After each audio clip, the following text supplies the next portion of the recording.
Welcome to GeogChatLive. It's lovely to kind of see you all, I suppose. It's been a while. I'm delighted to welcome the people from Roots Journal. So Cyrus, the editor-in-chief, and Lizzie, the managing editor. So I'll pass over to them. If you've got any questions, if you want to type them onto the live feed or tweet us at GeogChat, and we will do our best to answer them. Enjoy. Thanks, guys. Oh, thank you very much for the welcome, Jen. That was really kind of you. We're delighted to be with everyone today. My name's Lizzie Rushton, and Cyrus is going to do the main bulk of the presentation this evening. I'm just going to give you a little bit of an overview of Roots. So, Cyrus, if we could go to the next slide, that'd be grand. Thanks so much. So, Roots is the first journal of its kind. It's the only journal that bridges the gap between sixth form geography students and undergraduate geography students. And we created Roots really to provide a space for these ideas and perspectives to be shared together. So we began our work in April of 2020, but our first issue came out in September of last year, our second issue in January, and we're busily preparing a really lovely issue for April. We think it's one of the positives to come out of this really difficult period of pandemic, and we hope that you'll agree too after this evening. Really key aspect of Roots is that it's free to read, it's free to submit, it's free to participate, to access any of our resources and guidance. You just have to go to our website and there's no charge at any point. And I guess the other thing that we'd want to kind of draw your attention to at the beginning is that although we're really grateful for the support of many groups and folks in the geography community, and we are independent, so we're made possible by the expertise and the time of teachers and lecturers in universities. It's a totally volunteer run and independent venture, and we're really grateful to all of you who have participated so far, and we look forward to welcoming more people after this evening, we hope. Cyrus, I'll hand over to you for the next bit of the presentation. Thank you, Lizzie.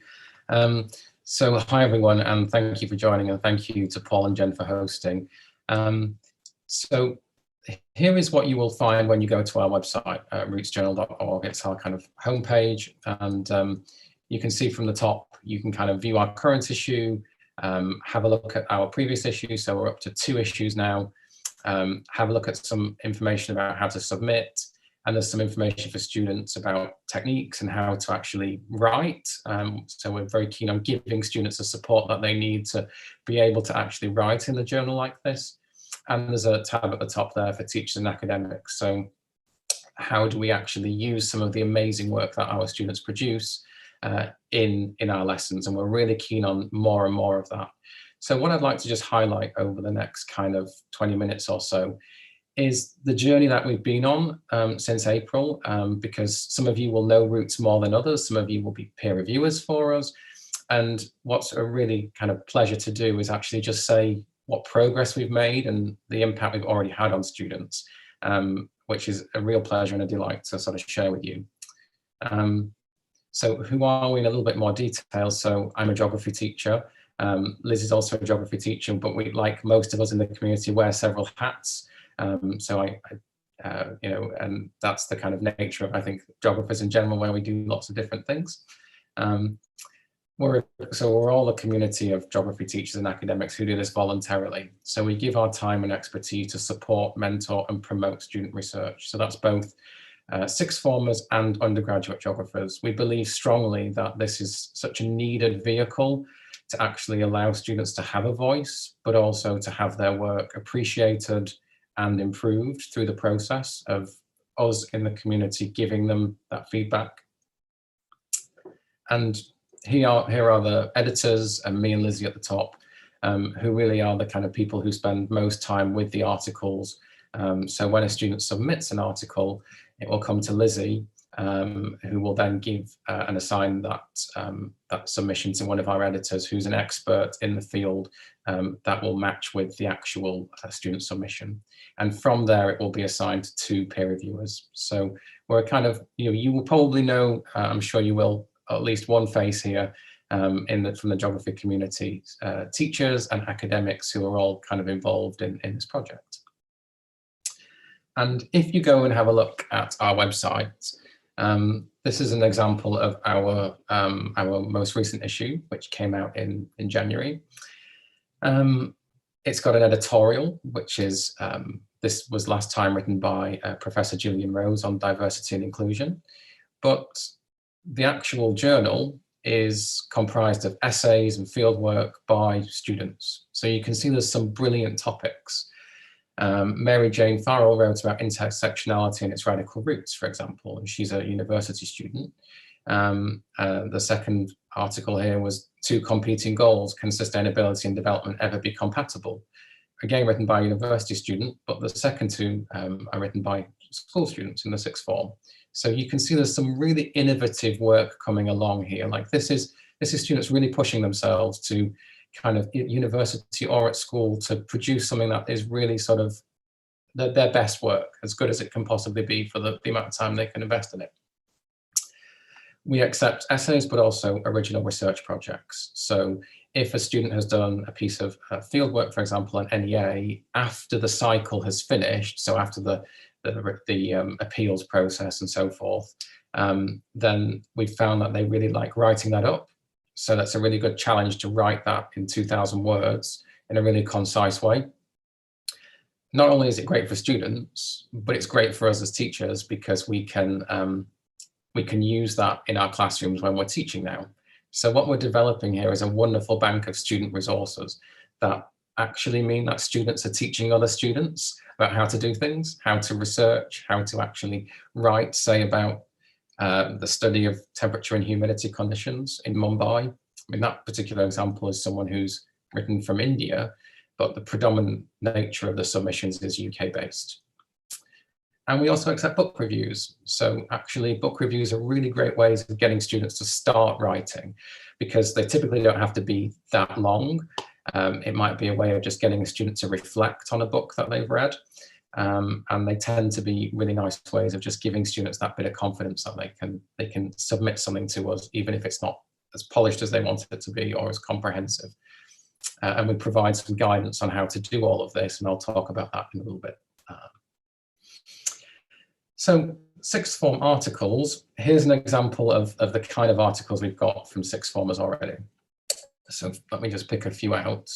The one in the middle by Matthew Ball, an analysis of the problems with electoral politics and age of climate change. We've got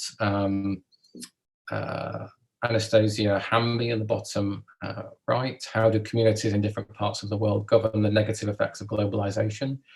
So that particular essay came out of an essay that they did for the Changing Places topic at A-level. And they spun it up and they thought about it in different ways through the process that we provide, the peer review process, to become actually something quite different and something much more kind of original than an A-level essay would normally get a chance to be.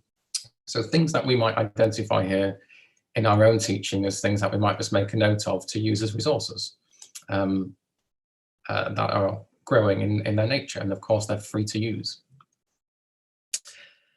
Here's an example of a wonderful article written by Rebekah Dunn at Loreto Grammar School, exploring a new exogenous force, COVID-19 and its effects on Didsbury in Manchester. So you can see this is what the students' end product will be after the process.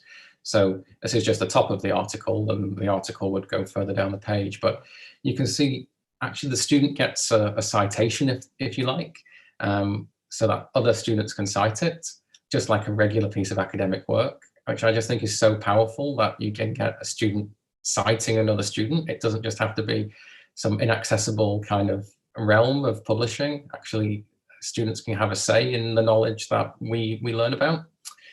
And you as a teacher or anybody reading can actually download a full PDF of the article as if it were a kind of a regular kind of journal. And that's one of our objectives, is to make this experience as similar as possible to a kind of real journal experience, but without the kind of scary peer reviewers and the kind of potentially quite cutting criticism that someone might get if they actually sent it to a later in their academic career. It's a kind of formal journal in that sense. So we're kind of teaching them lots of skills through this process. So as I've just sort of alluded to, we are quite different in the way that we approach the journal, and it's core to our values. So students receive constructive feedback on their work from both a geography academic and a current school teacher who are both specialists in that area. So if it's a sort of a physical geography project specializing in climate change or climate models, we've got a teacher and an academic, over 300 peer reviewers now, so an amazing array of geographical expertise to choose from.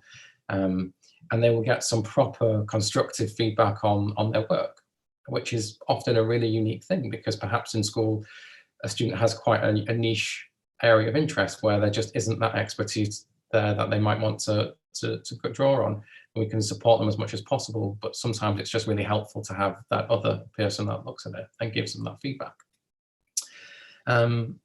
And key to our values is also that we are really all about helping students make progress as much as the publication as an end result.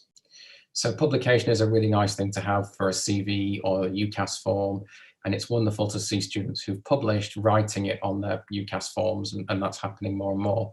But for us, it's not only about that capital that they get from it, it's about actually making the geographers of the future and giving them as much support and expertise as possible for them to improve that work from what might be quite a rough and ready starting point to something that's really polished and sometimes kind of a huge amount of progress within a short time.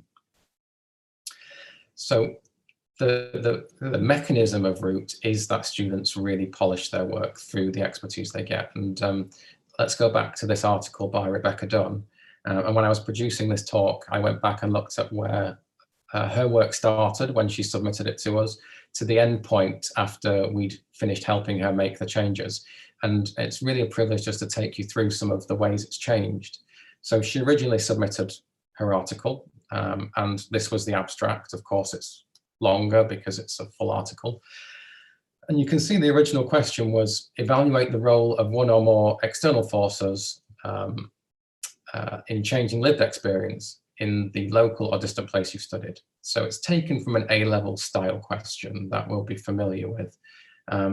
It's written in quite a kind of, the answer was quite a comprehensive answer to what is a kind of A-level question. So it was a good attempt. It was probably got high marks, and it was thought you could send this in. So that's what Rebekah did. So she sent it to us, and she got 2 sets of feedback from 2 peer reviewers. And if you look at the question, it starts to become less A-level focused. So the question's changed to, how do external forces influence the lived experience of Didsbury? So the students beginning to rethink the question in light of their own interests. They're beginning to actually think, what's the real kind of grain of originality, or something? What's the kind of real point of this piece? Not just a kind of, I'm answering an A-level question, but what am I kind of getting at? And it's developed around COVID and Didsbury. So where the student lives or goes to school, and actually what they found most interesting to talk about, which was lovely. As well as that, though, they're also developing their own skills of critical reflection on their work. They're thinking what's working well and what's working not. And we encourage them to do that because when they submit their corrections, and most pieces of work, in fact, all of them do have corrections, they submit a letter to us outlining the corrections they've made, which really gets them to think about, well, I've got 2 pieces of feedback here. What am I taking? How have I reflected that in the changes I've made? So we ask them for that letter, and it's a really wonderful thing to see the learning and the gears changing in their head as they sort of reply, and there's a sort of snippet from the letter that they submit with their corrections. But us being kind of really keen on this idea of student progression, we don't leave it there. And once the work is done and they've made those corrections, sometimes it's absolutely fine and that's great. But the majority of time, what happens is that comes to me as their editor-in-chief, and I then go back and forth with the student, trying to elevate it to that next step. So it's worth saying that the whole publication process, the whole submission process is double-blinded. So apart from me and Lizzie, no one actually knows who the student is, their name, or the school they've come from, and actually at the moment they don't know whether they're a sixth form student or an undergraduate student. And you know, there's debates either way, but we feel the logic for that is that actually many of the sixth form essays that we've had have actually become equally as good and sometimes even better than undergraduate essays. I think because we don't necessarily think of them as sixth formers, we just think of what's the potential of the work. And I think in some ways that's really that kind of not knowing anything about the student, just what the work is, has helped us do that. So the work's come back to me, and then they've drafted it again or made some further edits and changes. So the author begins to sort of, in this draft, this is the second draft they've done, begins to challenge some of the geographical concepts from the actual A-level course. So they're actually saying, well, what actually is exogenous? You know, it's not only sort of factors that come from outside, but could COVID be considered one of these factors? So they're challenging the concept itself, not just taking it as pre-given, which is really quite sophisticated way of thinking, which was wonderful. Again, the student then submits some corrections or some edits that comes back to me. And this is the third time they've done it. So the piece in this time becomes a lot more focused, and they're selecting key concepts to tell a geographical story in the way this is developing. So they're kind of, if you see the keywords at the bottom, they're really focusing on exogenous forces, globalization, attachment, and COVID. If you remember, the first one was kind of all over the place, lots of concepts, trying to tick lots of boxes, but it's kind of becoming a bit more focused now. And finally, the fourth and final draft is that the student is kind of begins to be a bit more experimental. So they're introduced to an experiment with new concepts from university geography. So they learn about, through the kind of review process, they've learned about atmospheres, which is really quite a sophisticated geographical concept, and develops the ethnographic nature of their writing. So they begin to introduce lots of photographs and commentary and description.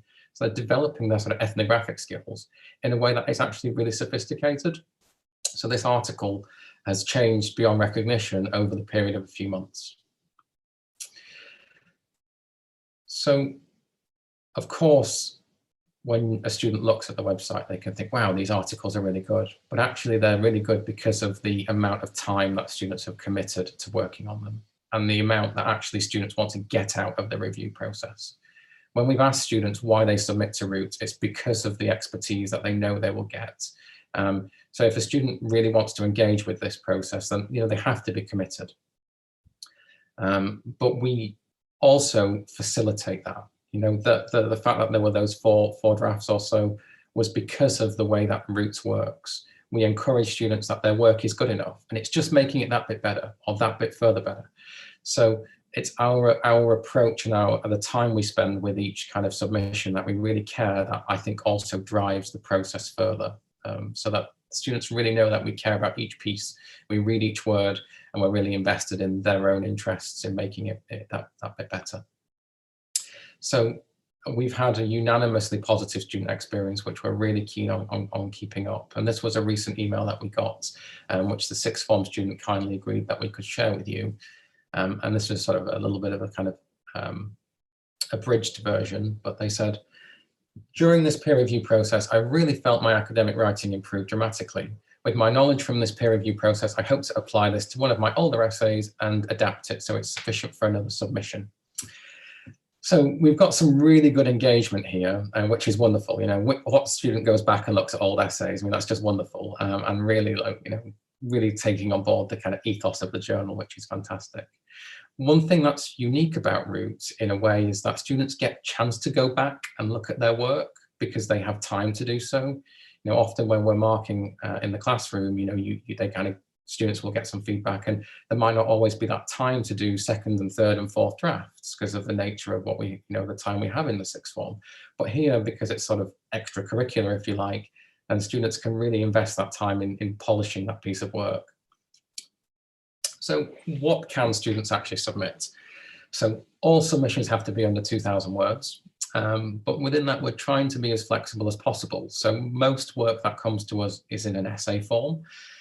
But field work, so an undergraduate dissertation or an NEA is brilliant, and we've got examples. Book reviews, we have examples. And the last 4 things here: academic posters, commentaries, poetry or photo essays. We don't have any yet, or perhaps some in review, but non-published. Are also really nice ways that students can get involved. You know, we are, of course, we're an e-journal, so students could submit a really thoughtful video, and that could count as a kind of response that would be equally geographic and equally valid. So we're trying to use the medium we have to spotlight different kinds of knowledge and different ways that students might want to express themselves and their thoughts. Another kind of key part of this puzzle is that we're aware that it's not easy to submit work. You know, students have to really put themselves out, and that's tough. So with thanks to our editors and our peer reviewers and the geographical community, we're building up a guide of resources, or bank of resources, to help students. So you can see we've got a sort of short guide on how to get started with writing, tips for writing a book review, and then more advanced tips for if you're getting to that next stage and you feel comfortable, then here's some more tips. We provide guidance on academic writing and research, and how to actually cite and reference work, which is another key skill that students develop through Roots. Often we receive work which might have 1 or 2 citations in it. It might just be, a newspaper or a website. And by the end of it, they've got a lovely list of references that, even though it's hard for students to find full articles, there's still ways around that we know of, that you can still kind of get students to cite kind of maybe bits of journals that you can find in sort of PDF form online and so forth. And there's some guidance on how they can elevate that side of their sort of technical writing, if you like, on our website. And so these are the kind of 2 guides that we often use. So how to reference, and you might just find that useful in your teaching as well to kind of use if you're trying to introduce students to referencing. And then we've got another guide for 6th form students, so how to move from, say, using Wikipedia or some of those kind of more grey literature sources to more sort of scholarly sources, despite, of course, the restrictions on how hard it is to actually access kind of formal peer-reviewed material because of the way publishing kind of works. But those are kind of 2 things that you might want to you might find useful. Because we know that student authors find it useful to start writing book reviews, we've worked with authors and publishers to give away 6 books in this past year. So we worked with Bloomsbury and several authors who we had a little mini book review, mini book competition where students signed up and said why they wanted to review a book. And if they were successful, we've actually given out a few more than 6. They got sent a book in the way that on the condition that they write a review. So we know that actually not all students have access to books to review. So we're trying to be as kind of helpful as possible to overcome the barriers of submission. But of course, bearing in mind that we also are not part of any kind of formal organisation. So we're trying to sort of draw on our networks and the community as a whole to come together to provide this experience in different ways, in the different ways that people can contribute. Final thing from me is that now we have this wonderful and growing resource bank from student articles. We want it to be used in the classroom because it's a wonderful resource for our teaching. And our brilliant editor, Dan Whittle, has produced some great resources to help us get started, and this is just the start. So that article I mentioned by Rebekah Dunn about exogenous forces, Dan has produced a series of lesson slides and activities that help students to critically analyse an article like that.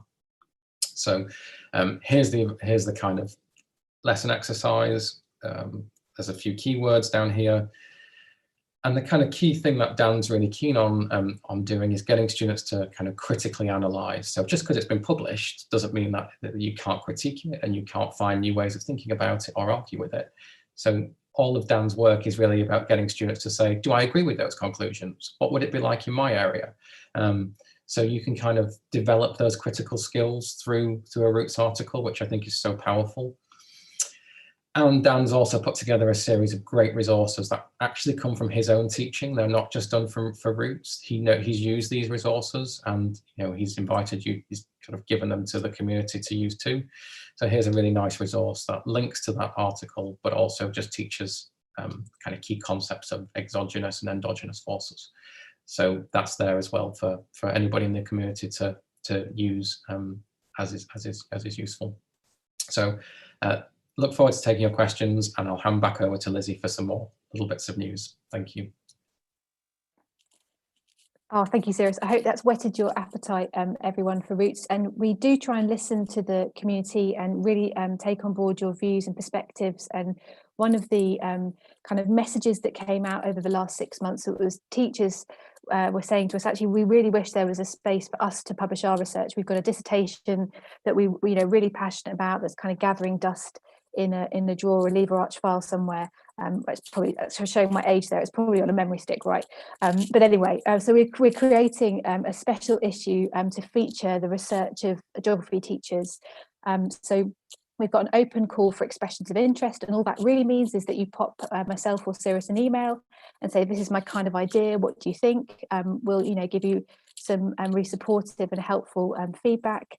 Then if you can submit your article by the 1st of September, it's the same kind of format as the ones that we do for students. And then we're hoping to launch that in January next year. So don't be shy. If you have some research that you want to share with your students and showcase your own kind of capacity and skills and expertise as a geographer, then we'd love to hear from you for that. So maybe something for the summer. We'd love to hear from you.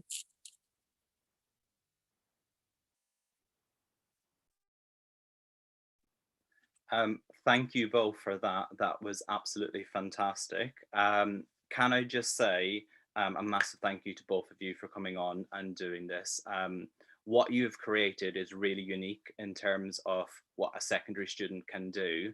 And I think that is fantastic. I can't imagine how proud students can be to see their work is actually published before they actually go to a university sort of system. And I really loved seeing on the Twitter feed tonight, a history teacher at one of the schools saw that their students' work had been published from watching this broadcast. So I just think it's how wonderful and proud a community can be from seeing students' work being published. So thank you both so much for that. And I'm really glad to say that I am a reviewer for you guys as well. And the work that I have done so far with Kate Stockings has been absolutely fantastic, and I can't wait for more to come through.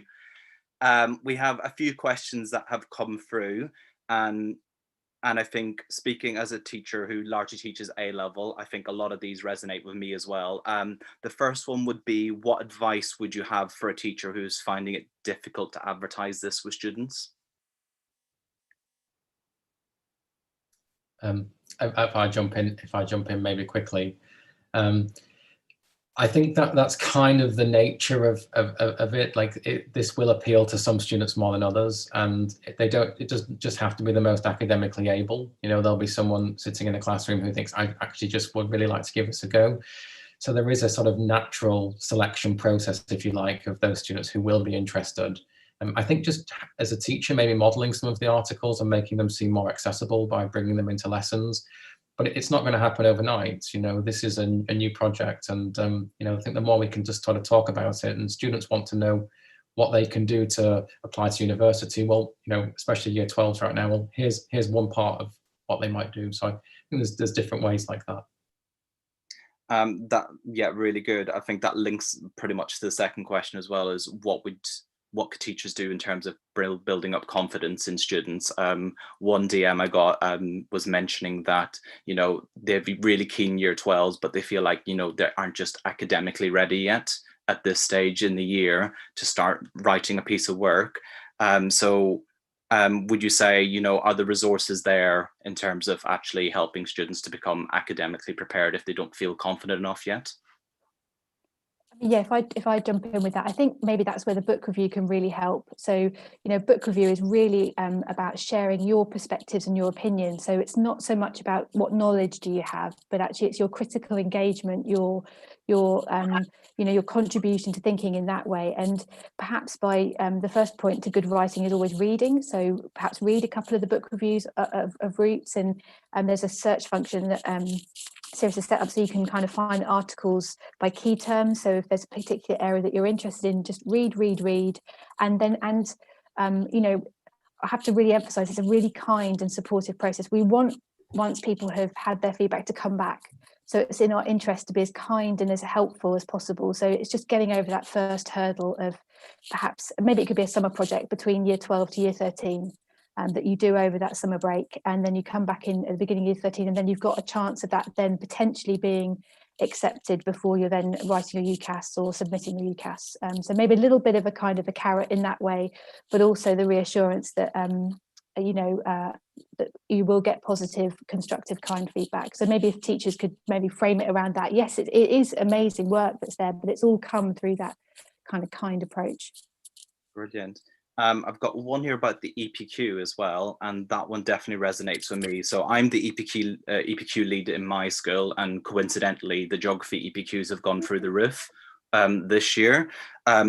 What do you think in terms of EPQs being submitted? Is there a slightly different editing process going to be involved there, or do you think actually they might be more suited to it actually compared to the NEA? Yeah, I mean, yes, to the EPQ, definitely. I think obviously there's a bit of an editing job to do, because as I understand it, the EPQ is a lot longer than 2,000 words, if I remember correctly.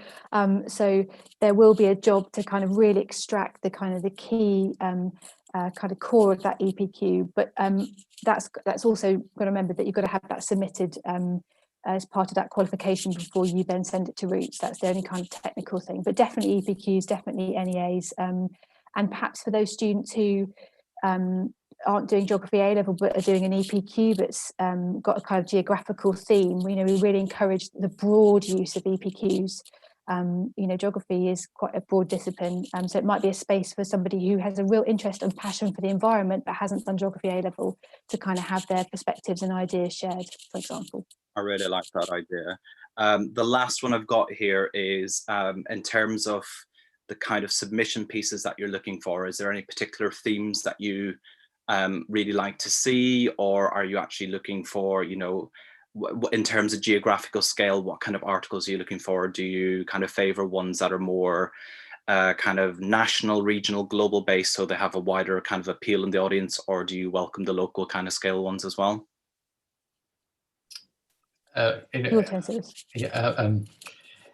What we are, we don't privilege any kind of submission for the nature of the actual content. We take work that's from sort of really kind of on one spectrum, very kind of mathematical, physical geography, and on the other spectrum, very kind of human geography and cultural geography.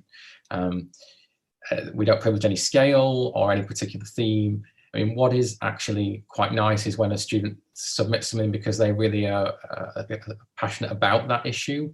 It might be because it's where their local their house is, or they're really kind of believe in it, rather than just kind of being a kind of technical exercise of here's a question that I've done and I feel I just want to submit it. So things that a student really wants to work on. So Roots is an academic journal, so it's not kind of, while we want